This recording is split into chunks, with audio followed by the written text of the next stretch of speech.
산을 들에 세운 문호 따라서 영영 영광 좋니 잘 있고 잘 있세 우리 집 잘 있세 만세 만선 위에다 우리 집 잘 있세.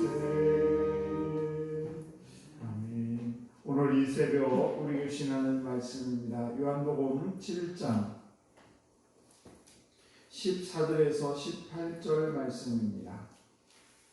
요한복음 7장 14절에서 18절 말씀 한 절 한 절 교독하겠습니다. 이미 명절의 중간이 되어 예수께서 성전에 올라가사 가르치시니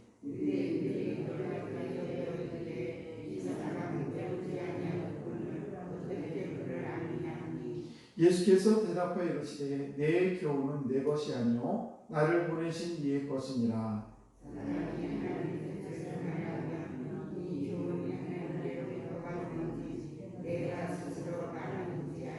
같이 합니다. 스스로 말하는 자는 자기 영광만 구하되 보내신 이의 영광을 구하는 자는 참되니 그 속에 불의가 없느니라. 아멘. 기도하겠습니다. 하나님 아버지 감사합니다. 오늘도 주의 전으로 저희의 발걸음을 인도하시고 오늘도 말씀 앞에 설 수 있도록 저희들의 은혜 베풀으심을 참으로 감사합니다. 아버지요 오늘 이 귀한 새벽에 주의 전에 나온 사랑하는 성도들 한 영혼 한 영혼 일일이 만나주시고 저들의 모든 삶 속에 함께 하셔서 말씀 가운데 저희를 구할 수 있도록 도와주시고 말씀 인도하는 대로 저희들 행하여 하나님의 기쁨이 될 수 있도록 은혜를 베풀어 주옵소서. 또한 이 귀한 새벽에 주의 말씀을 전합니다. 또 듣습니다. 아버지여 저희들의 마음을 주관해 주시고 오늘도 이 부족한 종의 입술을 주관해 주셔서 주의 말씀을 바로 증거할 수 있도록 주께서 역사하시고 인도하여 주옵소서. 오늘도 주 앞에 올 때에 우리의 정성을 다해 주 앞에 왔습니다. 새벽을 깨어왔습니다. 한 영혼 한 영혼 일일이 간섭하여 주옵소서. 또한 1,000번 예물도 주 앞에 올려드립니다. 우리 김세은, 김세진 사랑하는 학생들 기억하여 주시옵소서. 아버지들 배움에 있어서 지혜롭게 하시고 하나님의 큰 기쁨이 되는 귀한 자녀들로 우뚝 세워 주시옵소서. 우리 조원 전사님 일요일에 날마다 기도하는 가운데 있습니다. 아버지여 이 자녀들을 축복하여 주옵소서. 우리 자녀들도 축복하시고 동일한 은혜로 인도해 주심을 믿습니다. 감사드리며 축복하며 예수님 이름으로 기도드리옵나이다. 아멘. 네, 귀하고 복된 새벽에 나오신 우리 성도 여러분, 하나님의 크신 은총이 여러분에게 충만하시기를 주의 이름으로 축복합니다.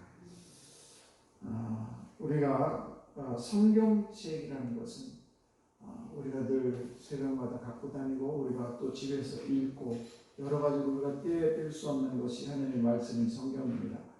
이 성경책은 어떤 똑똑한 사람이 많이 배운 사람이 그냥 자기가 잘 이렇게 저렇게 엮어가지고 논문처럼 이렇게 만들어 놓은 책도 아니고 또 어떤 훌륭한 작가가 소설을 잘 쓰듯이 이렇게 써서 펴낸 소설 책은 또 더욱 아닙니다.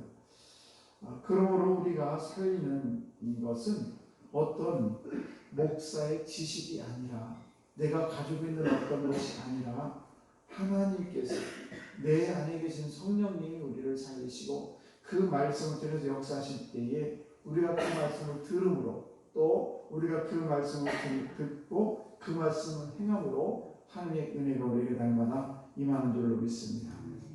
그래서 주님께서는 말씀 그 자체에 권위를 주셨어요. 그러면서 성전에 올라가서 하나님의 말씀을 가르쳤죠. 그때 많은 사람들이 이상하게 생각했습니다. 뭐가 이상했느냐? 도대체 저기에서는 내가 볼 때 정말 아무것도 배운 것도 없고 학교도 다닌 적도 없는데 어떻게 저렇게 하나님의 말씀을 증거할까라는 것에 대해서 상당히 의심도 있었습니다. 그래서 17절 말씀을 보시게 되면은 그렇게 말씀을 하십니다. 16절에 예수께서 대답하여 이르시되 내 교훈은 내 것이 아니요 나를 보내신 이의 것이니라. 예. 그래서 유대인들이 예수님이 정말 배운 적도 없고 학교를 다닌 적도 없는데 그런데 어떻게 저렇게 하나님 말씀을 전할까라고 아주 의심을 하고 있었는데 그때 예수님께서 말씀하시기를 내가 지금 가리키는 것은 여러분들 유대인들 당신 선생들이 가리키는 그런 너희들이 가리키는 그것이 아니라 내가 가리키는 것은 내 교훈이 아니라는 거예요. 그래서 나를 보내시니 하나님의 그것을 내가 여러분에게 지금 가르치고 있다라고 말씀하고 있는 것을 볼 수가 있습니다. 그러므로 우리가 유대인들의 이 신령 이후에 황폐되어 있고 많은 유대인들이 왜 예수님을 찾으러 다니고 있었는가라는 것에 대해서 우리가 알 필요가 있는데 그것은 뭔가 하면 그들의 신령은 황폐해져 있습니다. 왜 황폐해졌냐? 성령께서 하시는 말씀을 듣지 못했기 때문에 그래요. 유대 지도자들이 선생들이 그냥 하나님 말씀을 선포하긴 하는데 전혀 하나님의 성령의 역사가 일어나지 않는 그냥 메마른 이런 분이야 예수님이 하나님 이런 분이야 라는 것에 대해서 그냥 가르칠 뿐이지 하나님의 역사가 일어나지 않는 메마른 그런 말씀을 선포했다는 것이죠. 그리고 두 번째 왜 이렇게 유대인들이 마음이 황폐해졌고 그리고 이렇게 하나님의 말씀을 갈급해 있느냐라는 것은 두 번째는 말씀을 실천해 보지 않았기 때문에 그렇습니다. 우리가 하나님 말씀을 아무리 많이 듣고 내가 많이 알고 그리고 많이 읽어도 그 말씀을 내가 실천하지 아니하면 아무 소용이 없는 거예요. 아무리 맛있는 밥을 차려놓고 그것을 먹을 때 그것이 내게 살이 되고 피가 되고 나에게 양식이 되어야 되지 그것이 마치 그림의 떡인 것처럼 알기만 하고 나에게 아무 소용이 없다면 적용이 안 된다면 그 떡과 그 맛있는 것은 아무 소용이 없다는 것입니다. 우리들도 마찬가지예요. 우리들이 왜 영적으로 하나님의 그 풍성함을 누리지 못하는가? 그것은 신앙생활을 해도 어떻게 질질 끌려다니면서 억지로 신앙생활을 한다거나 아니면 해가 바뀌어도 나의 신앙생활이 전혀 바뀌지 않는다면 우리는 그 신앙생활이 결코 하나님이 기뻐하는 신앙생활이 될 수 없다는 것입니다. 그래서 사도 요한은 요한계시록 13장에 보게 되면은 요한계시록 1장 3절에 이 예언의 말씀을 읽는 자와 듣는 자들과 그 가운데 기록한 것을 지키는 자들이 복이 있을 때가 가까웁니다. 무슨 말씀입니까? 하나님의 말씀 우리는 얼마나 많이 듣고 얼마나 많이 봅니까? 그런데 듣고 보는 것이 중요한 것이 아니라 그 말씀 지키는 자들이 복이 있다는 거예요. 아무리 오늘 새벽에도 우리가 말씀을 듣고 돌아가는데 그 말씀을 듣기만 하고 그 말씀에 나의 삶에 적용이 되지 않고 내가 실천하지 않는다면 그 말씀은 그림의 떡과 마찬가지라는 사실입니다. 오늘날 우리에게 있는 문제가 뭔가? 성령께서 하시는 말씀을 잘 듣지 못하는 것입니다. 성령은 지금도 우리 하나님께서는 여전히 우리에게 말씀하고 계신데 우리는 늘 그 응답을 미온적으로 대하고 있다는 사실입니다. 주저합니다. 내가 이걸 하면 혹시 손해보지 않을까? 내가 하나님 말씀대로 살면 내가 혹시 손해보는 건 아닌가? 라고 하는 그런 두려움 때문에 내가 결단하지 못하고 하나님 말씀대로 행하지 못한 경우가 있다는 사실이죠. 그래서 많은 그리스도인들이 왜 주저하는가? 왜 망설이는가? 왜 이렇게 결단을 미루는가? 결단했을 때 지금보다 더 힘들어질까 봐. 내가 정말 주의 말씀대로 살면 내가 주의 말씀대로 잘 지키고 행하게 되면 하나님께서 분명히 내게 복을 주시고 모든 문제를 해결해 주심을 믿지 못하기 때문에 내가 그걸 주저주저 한다는 것입니다. 사랑해야 되고 용서해야 되는데 내가 사랑하고 내가 용서하면 나만 손해볼 것 같기 때문에 내가 사랑하지 못하고 용서하지 못한다는 사실입니다. 그래서 우리 주님께서도 18절에 뭐라고 말씀하시냐면 스스로 말하는 자는 자기 영광만 구하되 보내심이 영광을 구하는 자는 참되니 그 속에 불의가 없느니라. 무슨 말씀입니까? 성경 말씀을 지금 스스로 말하는 자는 뭐냐? 마치 지금 이스라엘 백성들 중에 유대인들 중에서 랍비들이 선생들이 하나님의 말씀을 전하기는 전해요. 그런데 그 전하는 그 말씀이 어떤 말씀이냐? 자기들의 영광을 위해서 나는 이렇게 똑똑해 내가 이렇게 많이 배웠고 그런데 하나님 말씀 이렇게 많이 하니까 여러분 이거 잘 들어보세요 라고 하는 것처럼 자기 자신을 드러내는 그런 말씀을 이 많은 이 이스라엘 백성들에게 선포했을 때 그 말씀이 과연 그들이 그 말씀을 듣고 하나님의 말씀과 성령이 충만하면 그 은총을 받을 수가 있느냐 하는 것입니다. 그러나 오늘 우리 주님께서 하시는 이 말씀은 나는 그런 말씀을 전하는 것이 아니고 나를 보내시는 영광을 위해서 내가 이 복음을 증거한다는 것입니다.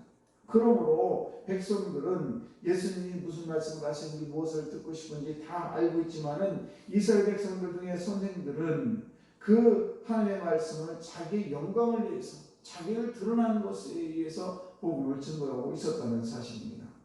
여러분, 목회자는 여러분에게 지식을 전달하는 사람이 아니에요. 물론 지식도 전달하고 있습니다만은 그렇지 않다는 것입니다. 교사도 마찬가지죠. 주일학교 학생들을 가르칠 때에 어떤 지식을 전달하는 것이 아니라 바로 하나님의 말씀, 하나님의 말씀을 듣고 그 말씀을 순종하는 법을 가르치는 것이 바로 목회자의 일이라는 사실입니다. 때문에 저와 여러분들이 정말 하나님의 말씀을 우리가 듣고 그 말씀을 들었을 때 거기서 그치는 것이 아니라 그 말씀을 잘 우리가 실천하는 삶을 살아야 된다는 사실입니다. 여러분, 지금 이제 고인이 되셨습니다만은 이어령 박사라는 분이 계십니다. 그분의 서재를 이제 그분의 이렇게 다큐를 쭉 한 것을 제가 본 적이 있는데 서재가 대단히 참 넓고 그리고 아주 잘 해놨어요. 이렇게 북박이장을 해가지고 쭉 열면 이렇게 보면 일반 이렇게 벽인데 열면 그 속에 많은 책들이 들어있고 그리고 그의 방에 보면 컴퓨터가 TV가 7대가 컴퓨터가 7대가 있어요.